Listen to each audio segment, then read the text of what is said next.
今日三友帶大家開箱啟悅苑兩房一廳單位，玄關做咗亞中式四字櫃，上層收納，中間開放架，下層仲可以做埋鞋櫃。開放架入面裝埋燈帶係細節位，增添家居氣氛。靠近門口位仲有個軟墊換鞋位，方便出入嘅時候使用。大家應該留意到，整體家私都用咗咖啡色搭配白色，呢隻色令家居氛圍更柔和放鬆。電視櫃除咗上下收納，右邊仲加裝咗4層玻璃展示櫃，黑框清玻璃再加上內嵌式暖色燈帶，增添層次。再來帶大家睇下主臥嘅設計同家私，做咗套3尺半油壓床，內部有充足收納空間同埋3個獨立櫃桶，方便分類衣物。床頭櫃嘅燈帶可以當小夜燈，然後隔離就係一套入牆式衣櫃連書台。到頂衣櫃分咗多種間隔，可以俾屋主按需求分類家居物件。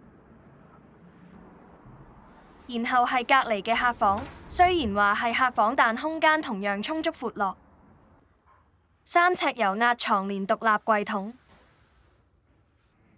床位一體式，到頂衣櫃仲連埋中空位開放架。衣櫃側邊有一個淺4層架，可以做書櫃或者擺設架。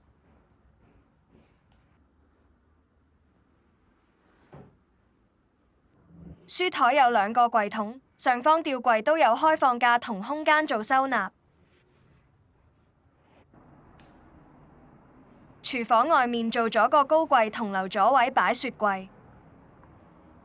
廚房保留原格局，用原木打造咗一整套吊櫃加櫥櫃。有煮開飯就一定知 L 型廚房台面真係好方便。吊櫃底仲有燈帶，保證光線充足冇死角。抽拉式嘅雙層調味料架，方便單手都可以開關。抽油煙機喉管隱藏咗喺吊櫃入面。吊櫃角落特別做全開式櫃門，活用埋入面嘅空間。浴室同樣冇爆，浴室櫃底部吊高設計，避免積水，方便清潔。鏡櫃入面有3層收納架，同右側都有實用嘅開放架。